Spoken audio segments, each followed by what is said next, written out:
musidɓe tedduɓe yettore wodani allahu subhanahu wa ta'ala on harmin ɗo lorrugol kawtal o rerdini moƴƴagol e kawtal e yurmede e kisiye woni annabijo muhammadu sallllahu alayhi wa sallam ɓen maakuɓe naatata aljanna on mo tawata kawtal ɓe mum ɓen hoolaaki ɓe hisay immorde e lorraaji o tigi ɗin yo Allah ɓeydur meɗe annabijo muhammadu sallllahu alayhi wa sallam kamɓe kala e ɓeygure maɓɓe nden e wondiɓe maɓɓe ɓen haa ñande darngal amma baad ibadallah ittaqullaha ta'ala fi jiranikum wa addu ilayhim huquqahum kamila walakin qabla almaji ila hadhihi alhuquq man huwa aljar wa ma suwaru aljiwar haray yo musidɓe tedduɓe on ɗaɓɓirama hulugol allahu subhanahu wa ta'ala e fii ɓe kawtal ɓe moɗon ete wakkilo ɗon jonni ton kawtal ɓe moɗon haqqeji maɓɓe ɗin no timmiri kono atto en yewtude fii kawtal ngal haray hiɗe wiya ene ko hombo woni kawtalji on tigi ko henndi woni mbaadiji kawtal ɗin haray yo musidɓe tedduɓe aljaru huwa man jawaraka sawa'un kana musliman aw kafira haray kawtal joma on ko on mo ɓattondirɗa foti noon on ko o julɗo foti oti ko keefeero woni oti ko o julɗo woni oti ko o keefeero haray ya anndu ko o kawtal joma joni noon haray ko ittiri honto woni fii kawtal ngal haray yo musidɓe tedduɓe konnguɗi buy ari e fii ɗum woɓɓe no wi haray e ko cuuɗi ko ilaka ma haa timma duuɓi haa timma cuuɗi cappannayi hakkunde ma e o tigi ɗum woni noon ka funnaange ka hirnaange ka nano ka ñaamo woɓɓe no wi tigi tigi ko woni kawtal koko yimɓe ɓen konti kon ko kawtal amma mbaadiji kawtal ɗin yadunnu ba'du nnasi anna aljara huwa faqati man jawarahu fi sakan wala rayba anna hadihi sura hiya wahidatun min a'dami suwari aljiwar لكن لا شك أن هناك صورا أخرى تدخل في مفهوم الجوار هراي مسيبة تدوبة نوودي وقتغوهي نسكة wondema ko woni kawtaljo ko on mo hoɗuɗuɗa tun ko on mo kawtirɗa ka hoɗo haray ko on ɗo woni kawtaljo ma kono ka haqiqa haray oɗo ko jeyaɗo e kawtal ɓe ɓen oɗo ko jeyaɗo ɓurɗo mawnude e kawtal ɓe ɓen haray noon woɓɓe goono toon kadi kawtal ɓe maago hara wona oɗo tun haray wa hunaka aljaru fi l'amal walsuq walmaktab wa maqadi dirasa walmasra wa gayri dhalik haray ɓeɗo fof ko kawtal ɓe ma haray kawtal joma on ka golle nokkure ka gollata ɗon kala golle ɗe gollata ɓe kafuɗuɗa ɗon golle ɗen ɓe gollayɓe sera ma ɗon haray ɓen ko jeyaɓe e kawtal ɓe maɗa ɓen ko wana noon kadi ka marché ɓe yeeyidata ɓe yeyayɓe takko ma ɗon haray ɓen noon kadi ko kawtal ɓe ma siko a gollowo kadi e bureau ɓe kafuɗuɗa e ɓe kafuɗuɗa bureau maɗum ɓe gollayɓe ɗi bureau ji takko bureau ka gollata ɗon ɓen noon kadi ko kawtal ɓe ma so tawile kadi ko a janngowo ɓe kafuɗuɗa classe maɗi classe ji wonɗi takko classe ka janngata ɗon ɓen noon fof kadi ko kawtal ɓe ma kadi so tawi ko a remowo haray ɓe jogiiɓe geseele takko ngesa ma mban haray ɓen noon fof ko kawtal ɓe ma haray ɗiɗo nooneji fof ɓaasi ko a gollowo e atelier haray ya anndu ɓen ɗon fof ko kawtal ɓe maɗa ihwatal iman wa qadiman qalu aljaru qabla addar wa ala qadri aljari yakunu samanu ddar والجار الصالح من السعادة فعلى ذلك قال الشاعر يلومونني إن بئت بالرخص منزلي ولم يعلموا جارا هناك ينغص فقلت لهم كفوا الملام فإنما بجيرانها تغلو الديار وترخص هراي مسيدة تدبي إن أندو هراي ɗo e galle ɗen kawtal taw bimana si tawi kawtal ngal moƴƴi galle ɗen moƴƴi yo Allah dandu si tawi kawtal ngal boni yandu galle maɗen kadi haray kanje kadi haray ga saali ko ɗum waɗi haray ko ittiri no kawtal ɓe ɓen kelɗiri wo haray galle maɗen mariri valeur ittiri no kawtal ngal yeɗɗiri wo bimana si tawi ɗa mari kawtal ɓe yeɗɗuɓe yandu haray galle maɗen haray ɗe mari valeur ko moolana yo Allah dandu kadi so tawi kadi ko kawtal ɓe bonɓe marɗa ya anndu ɗon haray galle maɗen kadi ɗe ala valeur ko ɗum waɗi goɗɗo goo o yeeyituno galle makko ɗen ɓay woni o yeeyiɗe prix tawi prix hunkun no fanɗi haa feƴƴiti tawi no fanɗi haa feƴƴiti on tuma yimɓe makko ɓen inni an a yeeyey wano ɗe galle ɗo e tiiɗude o prix hunkun wowluɗaa ɗo o inni hi on tuma o wii woohiɓe feldelan fii miɗo ferkiti galle an ɗen wo kono ɓe annda kawtal ɓe goo no toon ɓe kelɗa ɓen hino soñjimmi ko ɗum addi ko ɗum puusinmi haa mi yeeyitude ɗe galle ɗo prix wo hannde prix wo ko mi heɓi tigi tuyo mi eggu mi iwa ɗo few goɗɗo goo kadi kanko kadi o yeeyti galle makko ɗen ɓay ɓe landike mo o wowli prix galle makko ɗen nde laaɓi ɗiɗi on tuma ɓe goɗɗo goo ini mo hiɗaani noon o prix ko haaluɗaa ɗo ko feccere ɗum ɗo woni prix ɗe galle ma tigi tigi o inni hi miɗo anndi kono noon min ko o prix ɗo mi yeeyata de fii hen num par ce que miɗo anndi miɗo mari kawtalde yeɗɗuɓe kala hoɗo ɗo miɗo anndi haray o malaama haray alhaali makko o moƴƴi ko sabu ɗum waɗi simi hottaniɗe o prix ɗo haray yo musidɓe tedduɓe yo Allah arsuko en kawtalɓe yeɗɗuɓe yo Allah arsuko en kawtalɓe yeɗɗuɓe ihwatal iman su'alun yaqul wama fadlu l ihsani ila l jar haray yo musidɓe tedduɓe landugal no wiya ko hensi woni ɓure ɗen e telemma fii moƴƴagol ngol e kawtal ngal لقد عظم الإسلام حق الجار وظل جبريل عليه السلام يوصي نبي الإسلام صلى الله عليه وسلم بالجار حتى ظن النبي صلى الله عليه وسلم أن الشرع سيأتي بتوريث الجار قال ما زال جبريل يوصيني بالجار حتى ظننت أنه سيورثه haray yo musidɓe tedduɓe landugal hinno wiya ene ko hende woni ɓure ɗen e telemma fii moƴƴagol ngol e kawtal ngal haray yo musidɓe tedduɓe islamu mawnini haqqe kawtal ko ɗum waɗi senna jibrilu wasiyinulaaɗo fii kawtal ngal haanulaaɗo sikkitoode sariya islamu on wi'ay jooni haqqe kawtal ko mawni wondema haray kawtal ɓe ɓen yo jeyi e ronooɓe o tigi ɓen kono hiɗen anndi haray sare wi'aano ɗum ɗon kono ko ɗum ɗo ko haddirde hollugol wondema e neele haray kawtal ɓe o tigi ɓen haray hiɓe mari haqqe moolanaaɗo e makko haray ko ɗum waɗi sinulaaɗo sallllahu alayhi wa sallam ɓe maaki sayyidina jibril ɓe wasi kelan fii kawtal ngal haa mi sikkitoode ɓe roɗinay jooni kawtal ngal وقد أوصى القرآن الكريم بالإحسان إلى الجار واعبدوا الله ولا تشركوا به شيئا وبالوالدين إحسانا وبذي القربى واليتامى والمساكين والجار ذي القربى والجار الجنب والصاحب بالجنب haray yo musidɓe tedduɓe qur'ana kadi yamiri moƴƴagol e kawtal haray allah subhanahu wa taala yamiri ka qur'anare makko teddunde e fii moƴƴagol e kawtal ɓe ɓen allah subhanahu wa taala o wii rewe allah wota on shirkan mo deyi wota on shirku ay ko ɗum noon allah fuɗɗori e jaka alaa ko allah yettirte ka hoore leydi ɗo ko okkata zunubi ko waɗata sabu naatugol yiite ko waɗata sabu luddugol ka yiite hewtiti shirku yo allah woɗɗinti allah arsuko en woɗɗitagol shirku haray allah subahanahu wa taala o wii rewe allah hara on shirkanaalimo few e hoore ɗum kadi haray moƴƴoɗon noon e kawtalɓe mooɗon ɓen moƴƴoɗon e alyatiima ɓen e miskinɓe ɓen haray ɓe musidɓe mooɗon ɓadondiraaɓe mon ka enɗam moƴƴee e maɓɓe moƴƴee e alyatiima ɓen moƴƴee e miskinɓe ɓen amma kawtalɓe ɓen kadi kawtalɓe tawɓe ɓen kadi ko musidɓe mon moƴƴee e ɓen kawtalɓe kadi tawɓe ɓen ɓen noon ko sabu kawtal yaagal ngal e haqqe l'islam on woni hakkunde mon ɓen noon kadi moƴƴee e maɓɓe ɓe wonduɗon kadi foti on voyage tawi woni foti kala mo ɓen ɗon fof kadi haray ko ya o tigi moƴƴo e maɓɓe haray allah subahanahu wa taala o yamiri moƴƴagol e maɓɓe ko ɗum waɗi kañum ibnul qayyim rahimahullah yaqul wa kullu man dhukira fi hadihi l aya fa haqquhu wajibun wa in kana kafira kañum ibnul qayyim rahimahullahu ɓe maaki wondema kala ɓe allah janti ka aya ɗo haray no waɗɗi moƴƴagol e maɓɓe hay si tawi noon o tigi ko keefeero hay si tawi o tigi ko keefeero kono noon si tawi hara himo jeeya e jantaɓe ɓen ka aya ɗo haray no waɗɗi o tigi nde o moƴƴoto e maɓɓe ihwatal iman انظروا كيف حد النبي صلى الله عليه وسلم على الإحسان إلى الجار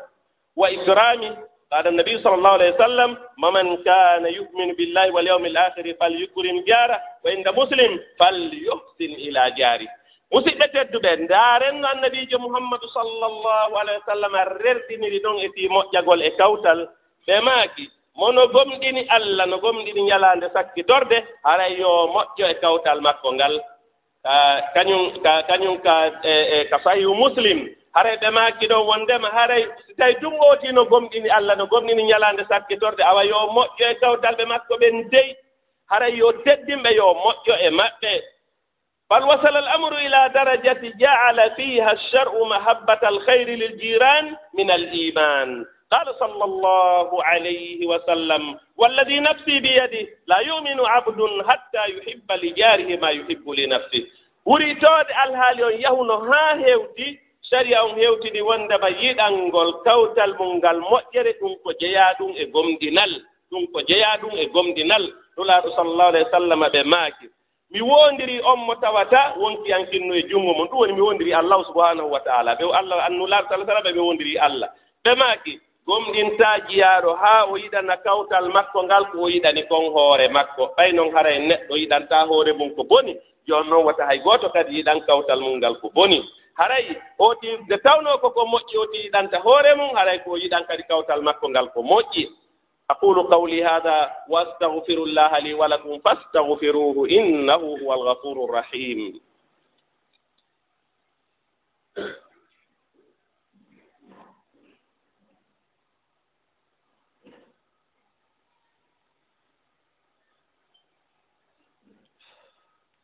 alhamdulillahi rabbil alamin والصلاة والسلام على أشرف المرسلين سيدنا محمد صلى الله عليه وسلم عباد الله اتقوا الله تعالى واعلموا أن هناك حقوقا كثيرة للجار إليكم بعدا منها ونيوم ستدبه باو يتقل الله سبحانه وتعالى جولة النبي محمد صلى الله عليه وسلم هري ande wondema haray no kawtal ɓeɓen hiɓe jogii haqqeeji ɗuuɗuɗi kawtal ɓeɓen hiɓe jogii haqqeeji buy haray noon no jeyaa e ɗin haqqeeji raddu salam wa ijabatu da'wa ara nun ɗum ko ruttugol salminaango ngon e nootagol noddaandu ndun kawtal jomaaɗa on si o noddii si o hiwrikema ko yaa hiwrito si o noddiima ka makko haray ko yaa wakkilo seenoɗaa haray ɗum ɗon ko jeyaa ɗum e haqqeeji makko ɗin haray noon ɗum ɗon ko jeyaa ɗum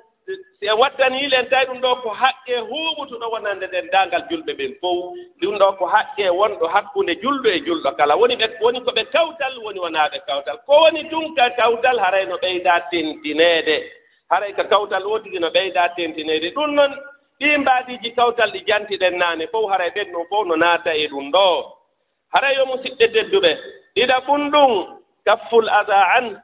نعم فهذا الحق من أعظم حقوق الجيران والأذى وإن كان حراما بصفة عامة فإن حرمته من أذية الجار أشد التهذير هذا يوم ستة الدبة وإتقول سكو للراجي منتين كنيون هذا هيوتالي كوتال مودون قال كدوان إذا بندون جلون o wakkilo denndaangal lorraaji iwayɗi ɗin e makko kanko etoo ɗin ɗon fof o sakkooji hara ɗi hewtaali kawtal ɓe ɓen bimana ooti naayo lorril kawtal ngal hay noon e nooneeji lorra ɗin fof wota ooti lorrirɓe ɗenngal mum ngal wota ooti lorrirɓe kuuɗe mum ɗen wota ooti lorrirɓe e denndaangal alhaaliiji ɗin fof ooti ko yo moƴƴe kawtal ɓe muɗum ɓe wonaa yo o bono e maɓɓe haray yo musidɓe tedduɓe o tigi si woni moƴƴike e kawtal mum ngal haray yo anndu himo mari baraji moolanaaɗi si o lorri kawtal ngal yo anndu himo mari lette moolanaaɗe faqad haddara annabiyu sallllahu alayhi wa sallam min adiyati ljari ashadda altahdir wa tanawwa'at asalibuhu fi dhalik اسمع هذه الأحاديث التي خرجت من فم المصطفى صلى الله عليه وسلم والله لا يؤمن والله لا يؤمن والله لا يؤمن قيل من يا رسول الله قال من لا يأمن جاره بوائقه haray yo musidɓe tedduɓe lorrugol kawtal no laaɗo haray ɓe rentini en e ɗum dey ɓe rentini en yo e reeno e lorrugol kawtal ɗum no yo en ɗum noon haray ɓe rentini ɗum ko moolana fota fota ko hina seeɗa haray noon jentimakuuji yaltuɗi ka kara annabijo muhammadu sallllahu alayhi wa sallam e telemma ɗum ɓe maaki wondema mi wondiri allah gomɗinta mi wondiri allah gomɗinta mi wondiri allah gomɗinta wonno ɓe ɗon ɓe ma keenu laaɗo ko mbo wonɗo wondude ndi wondema gomɗinaali gomɗinta ko mbonɗo wondude fii mum ni ɓe maaki ommo ko ommo tawata kawtalɓe mum ɓen hoolaaki si hisugol immorde e lorraaji muɗum ɗin e musidɓe tedduɓe haray yo Allah arsuko e moƴƴagol e kawtalɓe meeɗen ɓen yo Allah dandu en bonagol e kawtalɓe ɓen haray julɗo kala ko yo moƴƴu e kawtalɓe ɓen wonaa yo bono e kawtalɓe ɓen haray yo musidɓe tedduɓe nulaaɗo sallallahu alayhi wa sallam ɓe maakana no wondema suddiiɗo goono ton inna fulanata tusalli billeyli wa tasumu nnahar ɓe maakana wondema fii suddiiɗo goo ɓe maaki he nulaaɗo o suddiiɗo on suddiiɗo ɗon nde o ñallay hoorude o waala juulude hakke ko wakkili dewal ngal hella dewal ngal o ñallay hoorude o waalay juulude kono tawi o hattataa ɗon e hoore ɗum kadi kono noon tawi o lorray kawtal makko ngal e hoore ko ñallata kon hoorude o waala juulude kono tawi o lorray kawtal ngal kono nulaaɗo sallallahu alayhi wa sallam maakuno fii makko ɓe maaki la khayra fiha hiya finnar ɓe maaki moƴƴere puttere alaa e on ɗon moƴƴere hay pus alaa e makko wuritoode ko jeyaaɗo e yimɓe yiite ngen nulaaɗo sallallahu alayhi wa sallam tigi si maaki kaari ko jeyaaɗo e yimɓe yiite ngen ɗum sikke wo alaa on noon ko jeyaaɗo e yimɓe yiite ngen wano si ɓe maaki kadi wondema kaari ko jeyaaɗo e yimɓe aljanna ɓen on noon kadi sikkal haray ko jeyaaɗo e yimɓe aljanna ɓen awa haray yo musidɓe tedduɓe e jaka neɗɗo ko wakkili e dewal wo ko wakkili e diina wo kono si tawii mo lorrude kawtalɓe makko ɓen haray naatugol aljanna wonɗigi ngol kara han haray kawtal koko moƴƴetee mum kawtal bonetaake e mum nulaaɗo sallallahu alayhi wa sallam yildiɓe maaki kadi la yadkhulu ljannata man la ya'manu jaaruhu bawa'iqa ɓe maaki naatata aljanna on mo tawata kawtalɓe mum ɓe hoolaaki hisugol immorde e boneeji mum immorde e lorraaji mum ndin no jeeya e haqqeeji kadi kawtal ngal tahammulu adal jaar muññagol kañum o tigi o muñño kawtalɓe makko ɓen ko lorratamo kon o tigi o muñño kawtalɓe ɓen ko lorratamo kon haray wa innaha wallahi la wahidatun min chiyami lkiram dawi lmuru'ati walhimami laliya id yastatiu kathiru min annasi an yakuffa adah an ilakharin lakin an yatahammala adahum sabiran muhtasiban fa hadihi darajatun aliya haray yo musidɓe tedduɓe ko muññagol kawtalɓe ɓen ko lorrata ɗum kon ɗum kadi ko hunde ɗaɓɓaande ɗum kadi ko hunde moƴƴunde ɗum kadi ko hunde okkande baraji hay fii kala kawtalɓe wonɓe ɓen lorrude oti kamɓe kañ ɓe mari probléme moolanaaɗo ko allahu subhanahu wa taala kono noon an neɗɗo won julɗo wonaaɗo lorreede on si a muññike yo anndu an on haray hiɗa mari baraji moolanaaɗi ko allahu subhanahu wa taala ɗum ɗo noon haray ko jogiiɓe jigguuji toowuɗi ɗin ko jogiiɓe jigguuji moƴƴuɗi ɓen ko jeyaaɓe e yimɓe kelluɓe ɓen ko ɓen ɗon hewtata e o daraja ɗo ko ɓen ɗon waawata waɗude ɗum ɗo sabuna yimɓe ɗuuɗuɓe no waawi wakkilaade hara lorrataa kawtal mum ngal few eto hara lorrataaɓe few kono noon muññagol kawtal ngal ko lorrata ɗum ko ɗum ɗon naabuy waawi muññaade ɗum ɗon oti no waawi hihi o lorrata kono no waɗi yimɓe ɗuuɗuɓe ɓe lorrataa kawtal ngal kono noon mo lorriiɗa kadi ɓe accataa few ɗum ɗon fof haray ko ella noon ko ɓuri ko moƴƴude ko yo taw hara a lorrataa kawtal ngal kadi si lorriima a etto wakkiloɗaa kadi haa muññoɗaa hara noon kadi wonɗaa muññorde ɗum ko fii ɗaɓɓugol baraaji ɗin ko allahu subhanahu wa taala on ɗon haray ya anndu haray ɗum ɗon ko jeyaɗum e hunde moƴƴere noon ko ɗum waɗi si kañum e allahu subhanahu wa taala o wii haray idfa billati hiya ahsan assayya an ko waɗaɗaa ko boni kon yoɓitirii ɗum ko moƴƴi an ko waɗaɗaa ko boni kon yoɓitir ɗum ko moƴƴi so a waɗii ɗum haray allahu subahanahu wa taala on weldidi so a waɗii ɗum allahu subahanahu wa taala o naadoyte aljanna ko ɗum waɗi e haray telemma fii hella ngol sengo ɗon kañum warada anil hasan rahmatullahi alayh qawlu laysa husnul jiwari kafful ada husnul jiwari assabru ala al ada kañum alhasan ɓe maaki wondema he moƴƴagol e kawtal wonaa ronkugol ngol lorrugol kawtalɓe muɗum ɓen tun naa ɗum ɗon tun woni moƴƴagol e kawtal ɗum noon ko jeyaa ɗum e moƴƴagol e kawtal ngal kono naa ɗum ɗon tun dey wo hee tigi tigi on ko woni moƴƴagol kadi e kawtal ngal ko muññagol lorraaji kawtal ngal ko lorrata kon o tigi haray hiɗen anndi muññagol ko huunde moƴƴere no satti noon dey ɓay woɓɓe goono tan ɓe tewoto pas ɓe lorra o tigi sooti muññike ɓe lorra mo kadi ɓe lorra mo kamɓe ɓe seytane ara yeetooɓe he o hulete woni kono he seytane fenayi shaytane ko gaño men inna shaytana lakum aduwwun fattakhiduhu aduwwa innama yad'u hizbahu liyakunu min ashabi sa'ir shaytane ko gaño mo non kan jogitemo gaño ko woni noddude bedde makko den fawurede ka yiite awa haray muññagolngol ko hunde ɗaɓɓande inna allaha ma assabirin allah no wondi e muññiɓe ɓen shayro wi assabru mithlu ismihi fi kulli na'ibatin lakin awaqibuhu ahla min al asali muññagolngol ko hunde moƴƴere muñal no e wayinde jobbunden kon tum battede muñal no weɗi ɓuri njuuri hara yo musidɓe tedduɓe no jeeya kadi e haqqeji kawtal ɓe ɓen tafakkuduhu wa qada'u hawaiji ƴewtagol kawtal ngal yahugol hiwro yo o tigi e so tawi kadi o tigi nawni yaha ndaara si o tigi ndikki sino mari kadi ko nelda o tigi neldamo e hewre ɗum kadi huntana o tigi huntana kawtalde muɗum ɓen haajuji maɓɓe ɗin ittiri ko o tigi waawi kon musidɓe tedduɓe harayi nulaaɗo sallllahu alayhi wa sallam hiɓe maaki ɓe maaki ma amana bi man bata shabu'ana wa jaruhu ja'i ila jambihi wa huwa ya'lam nulaaɗo sallah sallam e maaki gomɗinaalilan on gafiiɗo haa haari tew tawa kawtal makko ngal no weela himo anndi basa hiɓe weela kono noon hara ko tigi o hokkortaaɓe hay hunde ko ɓe hirtora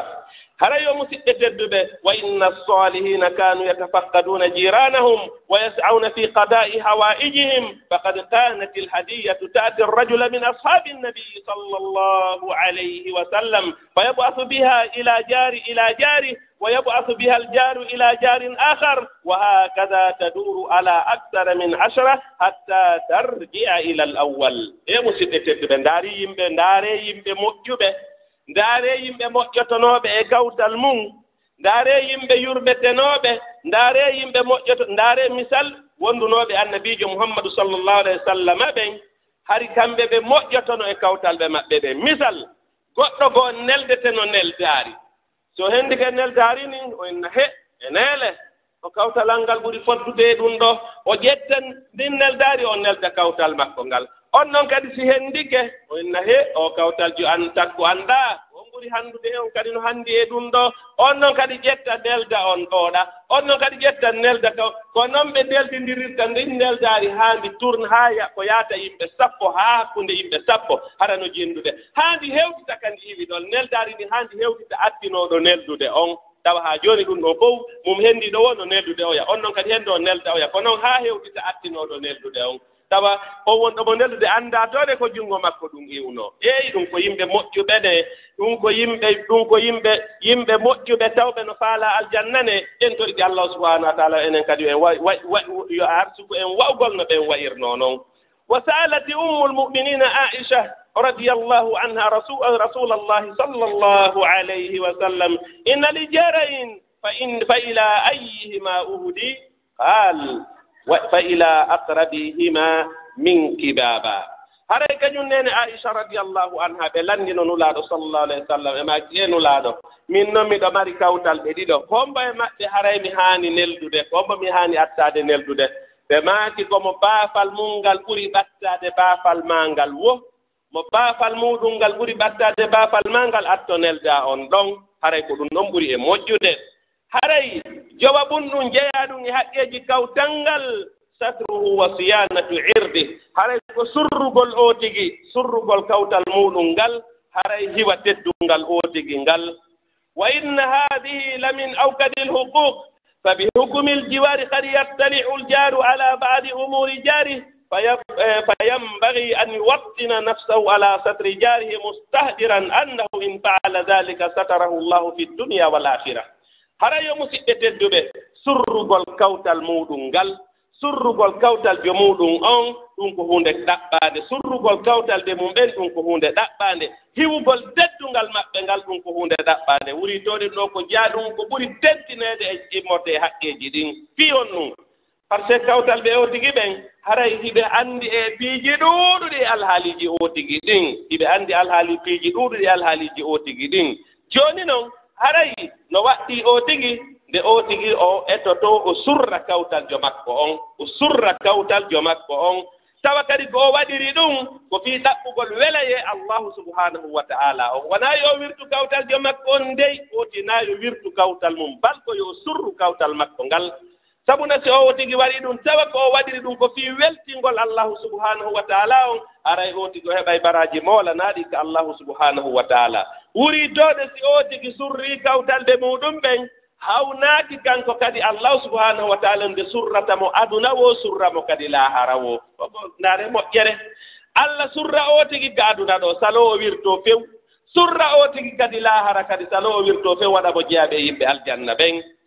wa amma in hataka sidra faqad arrada nafsahu li jaza'in min jinsi amali qala taala wama rabbuka bidallamin lil abid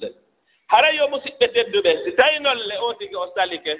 o woni wirtowo kawtalɓe makko ɓen o woni ño'oɓe kawtalɓe makko ɓen o woni bonnoɓe inde kawtalɓe makko ɓen si tawi o tigi waɗi ɗum o tigi yo tijjo o tigi yo tijjo kanko kadi nde allah wurti woɓɓe goo kañum kadi waɗimo kadi sifa ɗum ɗon tigi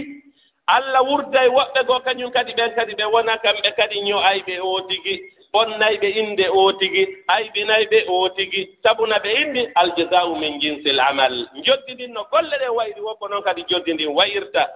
golle o tigi ɗen no wayiri wo ko noon joddi makko ndin wayirta ko ɗum waɗi allahu subahanahu wa taala o siforali toñugol jiyaɓe ɓen awa haray yo allah arsuko e moƴƴagol e kawtalɓe ɓen yo allah arsuko e moƴƴagol e kawtalɓe meɗen ɓen yo allah arsuko e moƴƴagol e kawtalɓe meɗen ɓen yo allah dandu en bonade e kawtalɓe meɗen ɓen yo allah dandu en bonade e kawtalɓe meɗen ɓen haray noon yo musidɓe tedduɓe enen si en wattani yiili jooni haray alhaaliji ɗin no aanini no maapini no yurmini fota fota ko hina seeɗa nde tawno jooni alhaali on ka fewndiɗo yahi haa jooni hakkunde jooni ko sugugol ɓe wolidata ɗenngal gootal ma iwruɓe région gooto ma ko tawata ko nannditata e sifa ɗum ɗum si tawi woniri noon e ndeer leydi haray ɗum ɗon on hino aanini hino maafini hino yurmi ma si tawi kala ko yani ko hella sifano ɗin piiji haray ɗum noon fof hinaa ko laɓa ɗum noon fof hinaa ko moƴƴi haray kawtal jo o tigi on ɓeyni wondema haray kawtal ɓe ɓen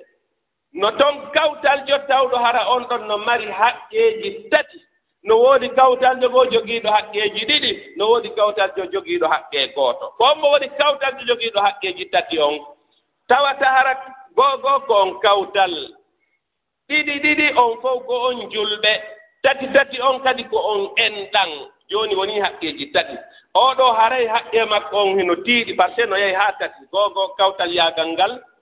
julɗo yaagal ngal enɗan ɗan kadi woni tati ɗiɗo haray ko oɗo no mari ɗinoneji ɗon tati amma ɗiɗi on ko neɗɗo tawɗo hara ko on kawtal on fof ko on julɓe himo jogii ɗin haqqeji ɗon ɗiɗi kono noon na on enɗan gootal on no hara no mari ɗin haqqeji ɗon ɗiɗi goɗɗo goono toon himo jogii haqqe gooto hommo woni on tawɗo ko on kawtal kono noon wona on enɗan kadi e hoore ɗum kadi wona o julɗo on kadi hara no jogii haqqe kawtal yaagal ngal fii kala on ɗon kadi wonaa o julɗo fii kala naa o julɗo kono ɓay jungo woni kawtal haray moƴƴo e makko sabu ko moƴƴiɗaa kon e makko hawnaaki o tigi nde arande o tigi nde o silmata o naata ka diina l'islamu sabu ko yiirumaa kon jikku moƴƴo sabu ko yiirumaa kon gollondiral moƴƴal haray ɗum ɗo ko hunde laɓaande no en torki allahu subahanahu wa taala yo allah arsuko e moƴƴagol e kawtal ɓe ɓen en tori allahu subahanahu wa taala denndaangal julɓe ɓen yo allah arsuko ɓe moƴƴagol e kawtal ɓe ɓen yo allah dandu en bonagol e kawtal ngal yo allah arsuko en kadi waawgol muññagol kadi lorraaji kawtal ngal iɗen tori allahu subahanahu wa taala yo allah moƴƴin denndaangal alhaaliji meɗen ɗin iɗen tori allahu subahanahu wa taala denndaangal sattendeji e lorraaji yo allah ittan en ɗi yo allah tabintinan en nema e ndeweede e diina tabutuka e sunna tabutuɗo ka leydi meɗen birahmatika ya arhamar rahimin ربنا آتنا في الدنيا حسنة وفي الآخرة حسنة وقنا عذاب النار ربنا هب لنا من أزواجنا وذرياتنا قرة أعين واجعلنا للمتقين إماما سبحان ربك رب العزة عما